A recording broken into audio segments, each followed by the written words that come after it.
Hi everyone, I hope you're well and welcome to the second episode of the World of Work podcast. In today's episode, I spoke to Tafara, who is a business science and finance and accounting graduate and is currently a corporate banking graduate at Citi.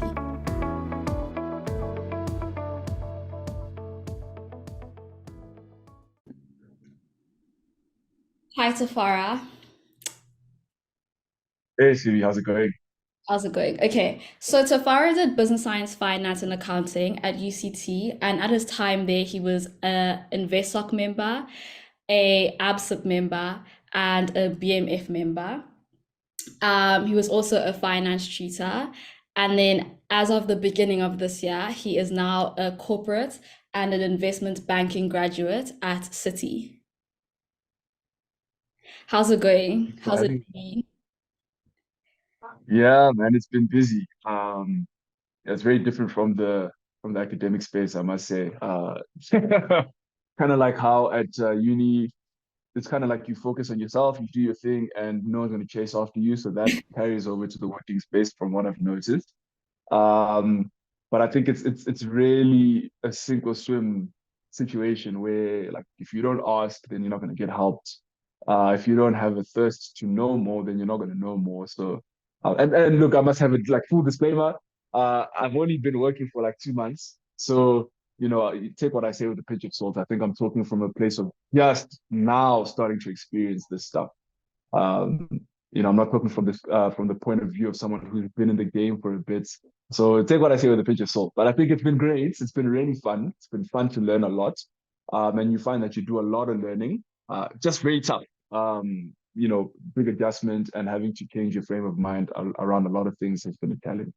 Mm. Yeah, so I've been speaking to a few people and they've all, like, majority of them have been working for like 2 years, 3 years.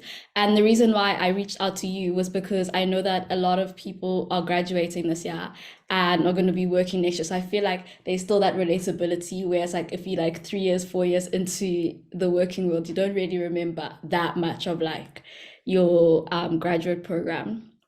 Um, Fair enough. so yeah, how would you describe your experience at UCT?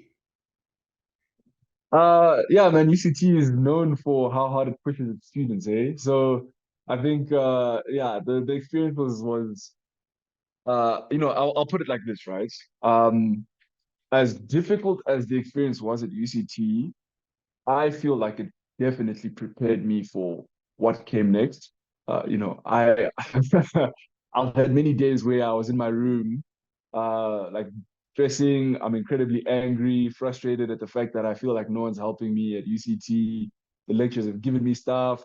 Especially with finance and accounting, and I'm sure with all other degrees, it's like there's tests that are coming immediately after projects that are due, and it's like the lecturers don't want to help with extensions or anything like that. And it was tough at the time.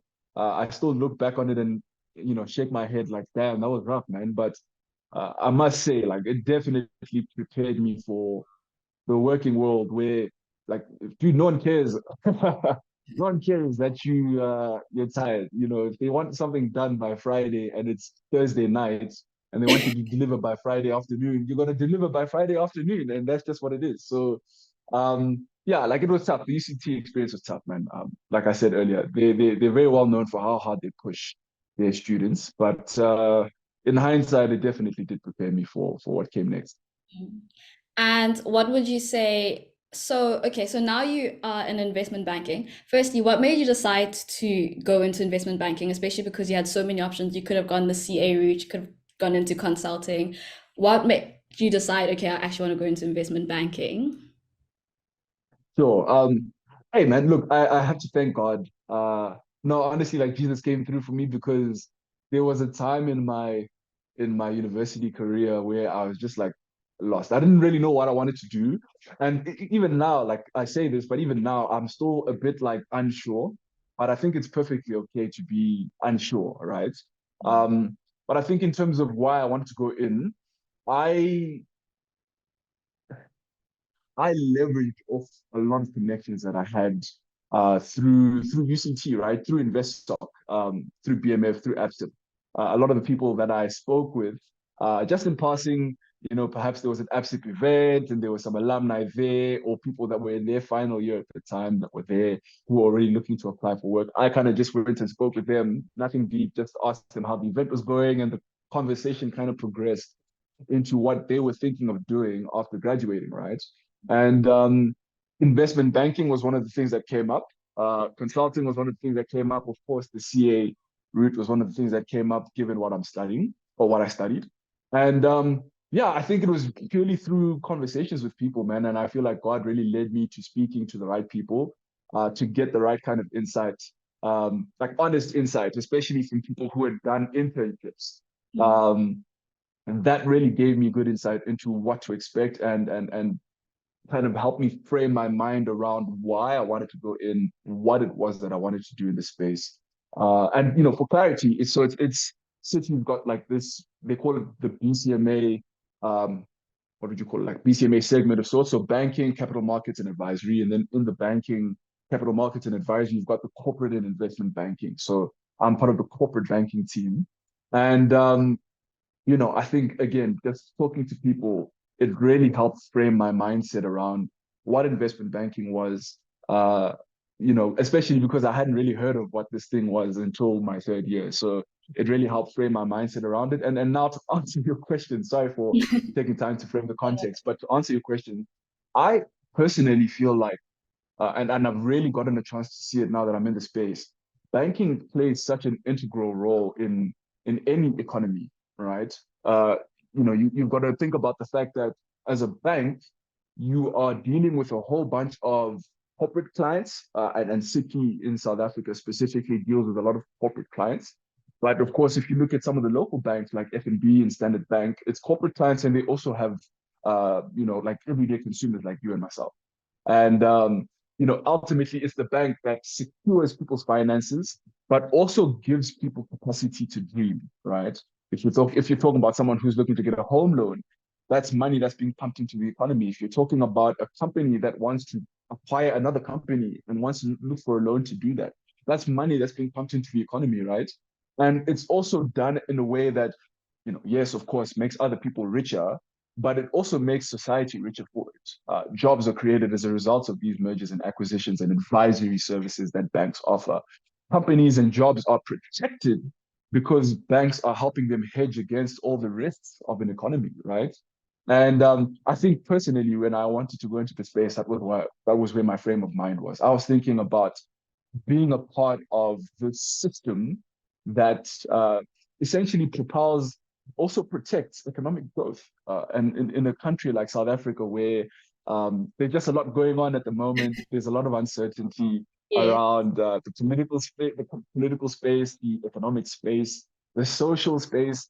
It's nice to feel like I'm, although just one cog in a giant system, I'm part of something that is essentially bettering the lives of others, even if it's done from the shadows. So yeah, that was kind of my mindset going into the space. Yes. You mentioned that you went to like different events and you connected with people from there, and that helped you a lot in deciding on where to go after school. Is that something that you'd 100%. recommend to other students? Like definitely take part in societies, go to different events. Oh, of course, 110%. So look, yeah, I'm a very big advocate for developing a life beyond your academics. And I say that because I am the testimony to that fact. Like you know, you know, I say this freely, right? I say this freely. My marks in uni were not, um, they weren't stellar, man. They weren't like jaw dropping. They were fine, like they were good. And of course, you're there to study, and that's the primary reason why people have funded you to go to uni. And so, of course, I had to acknowledge that fact and actually push in my academic pursuits. So my marks were fine, but they weren't jaw dropping, if that makes sense. In fact, I distinctly remember in my interview for Citi last year, for when I was applying for an internship, the person who was interviewing me asked me why my marks were so poor, and I was shocked to receive that news, like that question, because I thought my marks were fine. Um, but I just distinctly remember in that interview talking about all the other experiences in addition to working hard in the academic space. all the other experiences I had at university that have equipped me and built me in a specific way. And some of those experiences do revolve around the events that InvestSoc holds, AFSIP holds, the BMF Society holds.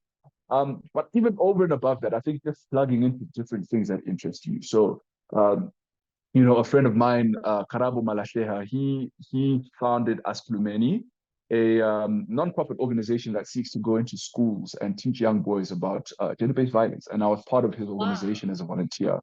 And it was through that organization that I also got access to people who were looking to go into the world of work, who were in the world of work, who I could just ask questions about really, getting involved in tutoring.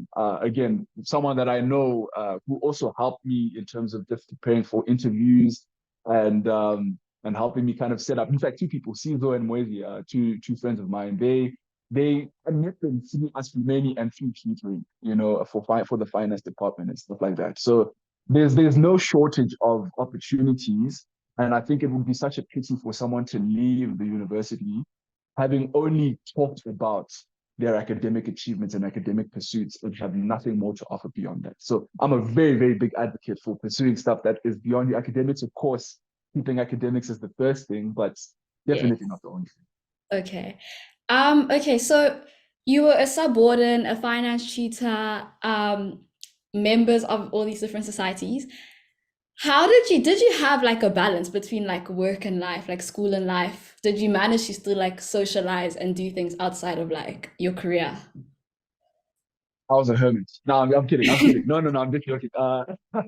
No, listen. So I think one thing that I've come to learn is that you will always prioritize the things that are important to you, right? It's sometimes it's really just a matter of throwing yourself in, and then things will fall into place. So there was this really nice analogy that someone gave me at some point. So I think it was actually through Alan Gray. So I'm part of the Alan Gray Fellowship now. I think, oh, wow, part of the Alan Gray Fellowship now.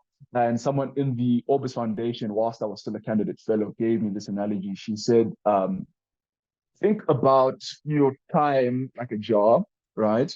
And all the important things are the rocks that you put into the jar.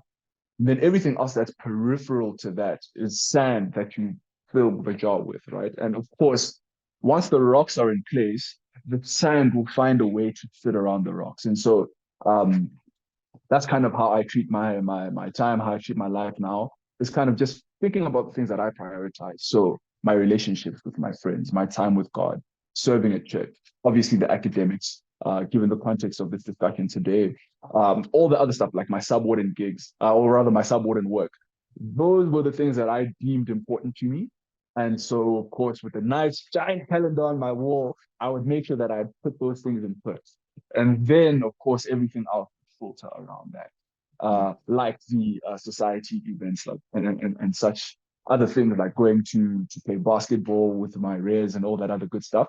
So I think really just finding what was important to me, prioritizing that, and then everything else would kind of like the sand just filter or fill around those rocks and kind of give me a nice holistic balance, and balance looks different for different people, and I think it's also very important to acknowledge that for one person, balance might be skewed towards the academic side. For another person, balance might be skewed more towards the non-academic stuff. And I think that's perfectly fine. Mm. And so you mentioned earlier that when you were doing your interviews last year with Citi, for your internship, they mentioned how bad your marks were, or like how bad they thought your marks were, but you still managed to get in to Citi. It's a dream for like so many people. I know I have a lot of friends who want to go to Citi next year. Um, how do you think, what set you apart? What do you think it was about you that still allowed them to give you this role, especially with them not thinking that your marks were the best? Sure. So look, I'm going to give you a few answers.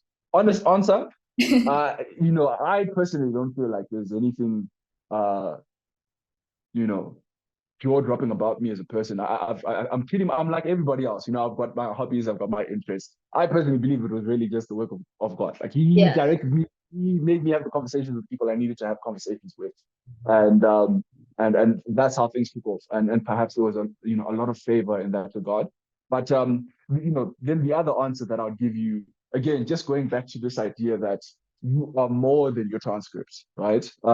I remember talking a lot about my life and not my marks in the interview process. Okay. And this has been confirmed for me time and time again with other people as well. I've got friends who are now maybe like 3, 4 years ahead of me and are working. And when they were looking to interview, a friend of mine distinctly, in fact, I distinctly remember a friend of mine telling me that 95% of the interview was about what he did at UCT outside of his academics. So he was also a subwarden at Upper Campus Residence now, but at the time, Smuts Hall. He was a subwarden there. He was part of societies. He was playing sports. He was serving in church. He was involved in other organizations where he was volunteering. And he spent the most time in the interview talking to those things. Um, and personally, I feel like perhaps that may have contributed to them giving me the role for the internship, because I really had a lot to talk about that was not academic related. And of course, making sure that you have a good grasp of the technical stuff, and for those who are looking to go to Citi or any investment bank, in fact, any company for that nature that's very technical and technically focused, you need to know your technical stuff, right? And make sure that you don't play around with that. Um, but once the technical stuff is out of the way, people want to know who you are as a person. They want to know that you can work well with others. They want to know that they can crack jokes with you and be cordial with you at the office. They want to know that, because you're going to be working with them until 5 a.m., they want to know that you're a bearable person to work with. And if all you can talk about is the fact that you had to cut off time with friends so that you could study and get 90% for your marks, it's kind of like, okay, that's great. Like, we know you work hard, but can I work with you? And so I feel like perhaps the fact that I had other things going for me, that I put my focus into other stuff really helped. Um, and that's just for the internship. And then of course, once I was blessed with the internship, coming back as a grad, it was really helpful because they saw the work. So they saw me as a person through the interview. They got a glimpse of my academic achievements or my academic capabilities, or rather my capacity to learn, because that's what going to university shows others. And then from the internship, they saw how I work, right? They got a firsthand, like real encounter and firsthand experience with how I work. And that was what I believe prompted them to call me back for the grad program. And so, yeah, I think that's probably what set me apart, is really just being able to sell the other stuff, not really just focusing on selling the academic aspects of your university career. Amazing. My next question was going to be a follow-up from that one, which was, what advice would you give a student who wants to go work at Citi in terms of like the application process and the interview process? You've already mentioned speaking about your life outside of school, or outside of academics, and just being honest about who you are. Is there anything else that you would say that you haven't mentioned? Yeah, no, definitely. I think if you so know what you want, of course, I think it's incredibly important to start framing your mindset around like what spheres you want to plug into, right? And only because it then helps you tailor your application, your CV, your cover letter, the answers you give to that role. Okay. And I learned this the hard way. In that interview I spoke about with the person who asked about my mark, I found that I was talking a lot about stuff that had nothing to do with the role. And, once I was on the internship and I had a conversation with him, he made this very clear to me. And he said the stuff I was talking about would have been great if I was applying to a venture capitalist company, right? Because I was talking a lot about my entrepreneurial pursuits, the Alan Gray Orbis Foundation, all that other stuff, hoping that it would give them a glimpse of how hard I can work. But I could have found better examples to show that. And so knowing exactly what the role requires of you, um, after you've decided what role you want to apply for, and this is a general thing. This works everywhere. After knowing what the role requires of you, of course, after deciding what role you want to apply for, then know what exactly it is you need to be saying, what it is you need to bring forward for that role. So again, just using myself as an example, if you're applying for an investment banking role, don't spend time talking about how you spend hours trying to set up a business. That's not going to be relevant. Yes, it shows that you've got focus and you can really put your all into something. But for investment banking, it's not going to be what they're looking for. They're looking for someone with an analytical mind. They're looking for someone who has intense focus. They're looking for someone who can really break things down and analyze them, Mm. and build relationships, of course. And so you want to be able to talk to that kind of stuff. Okay. So that would be the first thing, knowing what the role requires of you, and then tailoring your application to that role. And a lot of people have reached out to me on LinkedIn, and I would say people are very free to do that. Perhaps you could share my LinkedIn details with them afterwards. I'd be happy to answer any questions and messages that people have. But yeah, all the people that have sent me messages, in my inexperienced nature right now with where I am in work, that's what I've been able to tell them. The second thing I would tell people is make sure that like you've got the skills, make sure you've got the skills that the role requires, right? So, the first part was about speaking to the things that the role requires. This part is about having what the role requires. Um, Especially with investment banking interviews, they're incredibly technical. They're going to ask you very technical questions around work, not just so like, how do you feel about working with people that are difficult? They're not going to ask you questions like that only. They're going to start asking you questions about WACC. How do you calculate it? How do you calculate the cost of equity? Why do we do it this way and not this way? Why do we go with this particular method of an acquisition as opposed to this particular method? And try to get your thoughts on that kind of stuff. And so if you go into an interview and you can't answer that stuff, then already it's not a good look. And so be honest with yourself. If you want to go into investment banking because you heard the money is great, that's wonderful. But then just make sure that you've got the technical knowledge to back up your application. And I think the same applies for anything, right?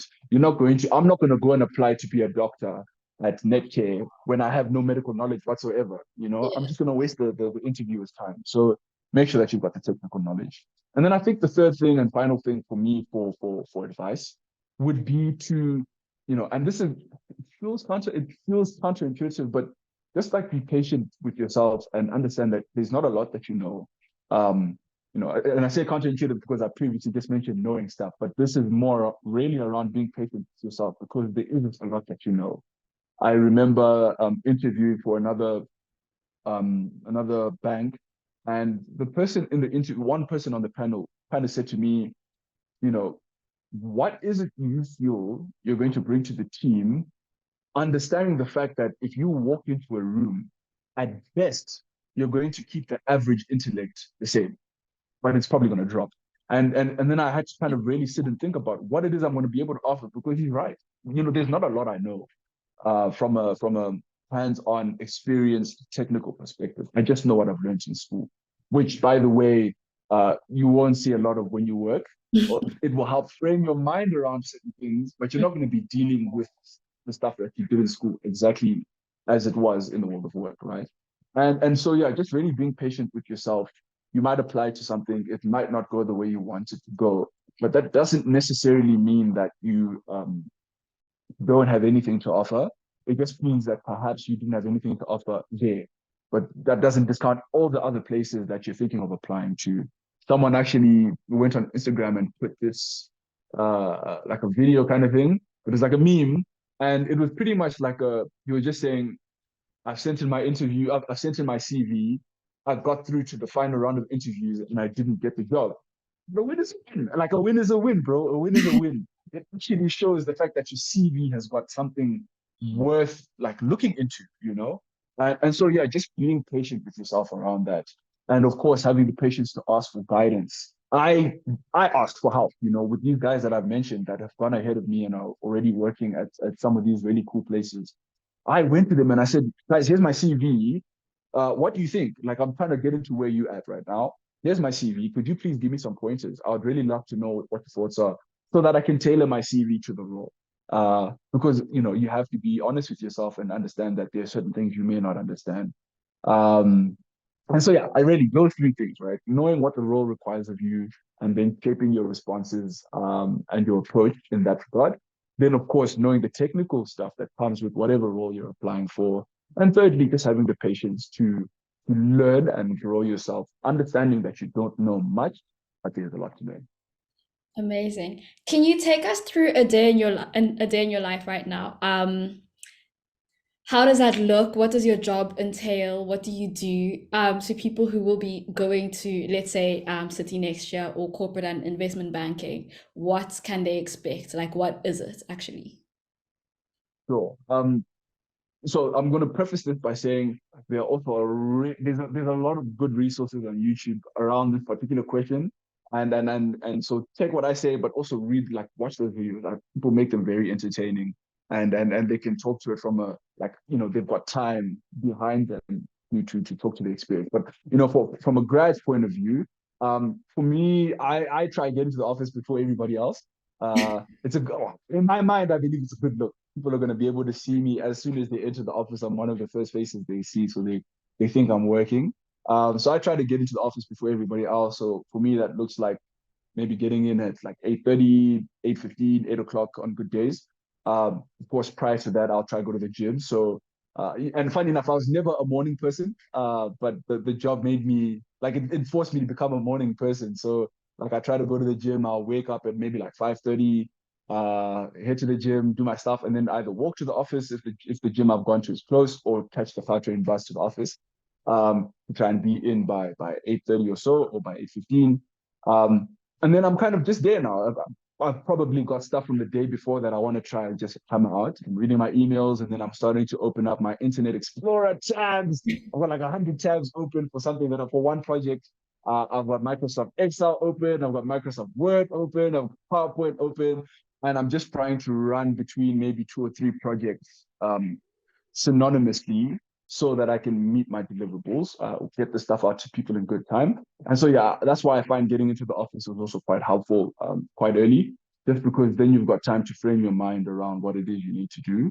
And so that's how the day starts, right? I'm in the office, I'm asking people for help, trying to get people's thoughts on what the work is that they've given me. And of course, going around and asking for work, right? And you'll find as a grad, particularly at Citi, that's the culture, right? You're not going to get work if you don't ask for work, and it's all about really making people see you. It's about being visible, and you're not going to be visible if you don't like put yourself out there and ask people. So I remember in the first week or two, um, I made a point of walking around the floor, asking people if they've got work. In fact, I phrased it like this. I said, "Is there any way that I can make your life easier today?" And that's how I phrased it. I literally walk to every single person and ask them that question. I've got a lot of no's, but I would ask them every single day anyways, because they were closing out on a lot of projects from last year. And so I was trying to position myself to be ready for work when work came in. And then so that's what my day looks like, is going around asking people if there's stuff I can do to help them in addition to what I've got. And I find now that people are coming to me and they're asking, "Hey, like, what's your capacity looking like? I need some help on this thing." And then that's how I now get work, right? And so, yeah, that's kind of like the whole day whilst I'm at the office, working on stuff, asking for things to do, asking people questions, learning a lot on the job. And I can really do that. I find that I've been doing that all the way up until perhaps like 9, 10, 11 o'clock at night, and then I go home.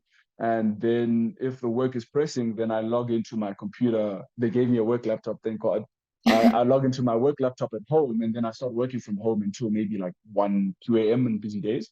5 a.m. In fact, I remember having a 5 a.m. stint on a really busy week, and then I had to go to sleep and wake up by 7 a.m. to get back into the job. Um, and so you find that that's like the consistent thread is you're in the office, you're asking for help, you're asking for work, you're learning. You go home, sometimes you pick up again at home, and you keep on the work. You keep up with the work because your analyst or your associate or the VP or the MD needs something really soon, and then you go back at it again the next day. Um, and it has its ups and downs. So there are weeks where a 5 a.m. stint is expected. Then there are other weeks where I'll leave the office at 6, and I'll go home and I'll have dinner with like everyone at the house, maybe watch like an episode or two of Suits, which I really am getting into at the moment, and then maybe pick up the work a bit later, like at 8, and then work until 9 or 10, and then I'm in bed. So it fluctuates, but that's what a typical day looks like for me. Okay. And then lastly, so what did you, okay, so it's like similar to the expectation versus what people can expect, but now it's like, is there anything that's happened that you like didn't know was going to happen? So has everything met what you expected? Have all your Sure, expectations it's a good question. Yeah. It's a really good question. I expected a cutthroat environment. Um, I'm I'm pleasantly surprised by the fact that it's not cutthroat. It's very competitive, but it's not cutthroat. And I think it's important to differentiate between the two. Um, I expected to be pushed, and I am pushed. I think one thing I didn't expect is office politics. I'm very used to politics because of uni and stuff, but I kind of thought the working environment was going to be about the work only. I think it was a very sobering reminder about the fact that you're working with human beings, and human beings have got politics that come with them. And it's not always a bad thing. I think it's a good thing sometimes because you can relate to people on certain things. But I think it was just it's been an interesting experience not having come into it expecting that, but now learning how to manage it, right? Um, how to deal with certain people. Like you talk to this person a certain way, but you're not going to talk to this person in that way. You can crack these kinds of jokes with people because you have a shared experience. You're not going to be able to crack those kinds of jokes with with different people because you don't have the same experience, right? Um, but I think yeah, that whole office politics thing, who speaks to who doesn't speak to who hates who in the office is very interesting to navigate. But yeah, I think I'm really I'm really grateful for the resources that are available online, and I'm really glad that I captured a lot of them in like my third and final year, or my third and fourth honors year kind of thing, around what to expect in the working world, right? The hours. I was not surprised when I was leaving the office at 11 p.m. I was just like, oh, 11 only, really? I thought I was going to leave at like 1, that kind of thing. Because I'd already framed my expectations around that kind of thing. The standard of work that's required and how people can chew you out for not delivering on that standard. I'd frame my expectations around that already. So yeah, I don't know if that answers your question. I think, yeah, really just to Yes. get down to the point, it's the human element of it that I Okay. was surprised about. Amazing. Mhm. Earlier on, you mentioned how much, how almost passionate you are, if I could say, about the development of our country, and how you said like you chose this job because you feel like you can sort of help the economy, and also how you were part of your friend's GBV organization whilst you're in uni. What do you think that students in South Africa, like university students, could be doing to help the economy, help maybe boost the economy, help the state of the yeah, grow the state of the No, it's economy? a good question. Yeah. Yeah. No, it's a good question, and thank you for asking. Yeah, you rightfully pointed out. I'm from Zim. My family's from Zim, man. But I was born here. I'm very passionate about building up both countries, and I think the first thing, like right off the bat, if we're looking at practical things that us as students can do to better the state of the economy, better the state of the country, the place where our parents grew up effectively, then we need to like reframe our mindset around leaving, right? I don't know about you, but personally, I've heard a lot of stories from people who are immediately looking for opportunities to leave the country. Um, they, you know, for and like myself included, right? There was a point where I was really looking forward to just like leaving the country. I was the first person to complain around about how bad it is. I was the last person to think about what I could do to fix it. And a lot of people I find are in that space where there's a conflict. They might want to, like, they're upset about how bad it is, but they also want to develop themselves and they see leaving as the way to do that. Rightfully so, I would say. There's really great opportunities abroad to develop yourself as a professional, as a person. But I think if that's all you want, then I would really urge people to like change their mindset around that. But leaving to better yourself so that you can come back and better the country. That's kind of what my mindset has shifted to now. So I'm still looking to leave the country at some point in my life to go and study further, go work overseas. But my goal is always to come back and be part of building up South Africa, be part of building into Zimbabwe. So that's like the first thing. I think the second thing is, you know, for all the problems that we have, we've got a lot of people with solutions, right? We've got a lot of bright young minds, like we've got a lot of bright minds in the country that have solutions to offer, that have ideas. And I think it's a great thing to not be scared of those ideas. And so I would really urge, like, especially us who are leaving uni, who are just starting uni, don't be scared of your ideas, right? I'm a firm believer that we receive them. However you believe you receive them, I believe God gives them to me, but like we receive these ideas and we receive them for a purpose, right? And so don't be scared of your ideas.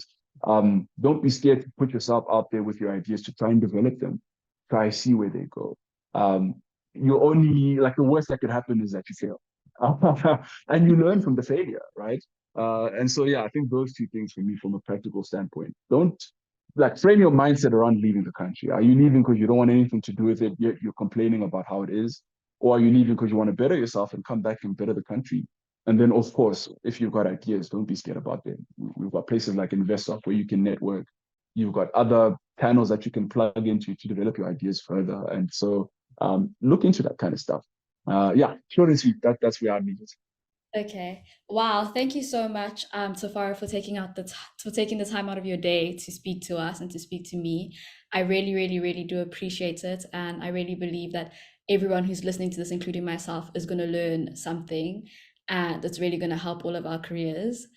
So yeah, thank you once again, and I'm wishing you all the best for your career going forward. And God bless. Thanks, Libby. No, thanks for the time, hey, and have a wonderful, wonderful day further. Thank you. Bye. I hope that you enjoyed today's episode and that you learned something from it. Please remember that the Can You Spot a Liar improv event is on the 13th of April and there's a prize to the value of R1,000. The UCT GSB Entrepreneur event is on the 19th of April. You can still apply to the Anura Consulting event, which is on the 12th of April. You can also still apply to the Morgan Stanley UCT event, which is on the 24th of April. And you can also still write an article for the InvestSoc Times, which is for the 24th of April. Please will you check your Career Monday email to look for all of the links to apply to all of these things. I hope you enjoy the rest of your week and that we see you again next week.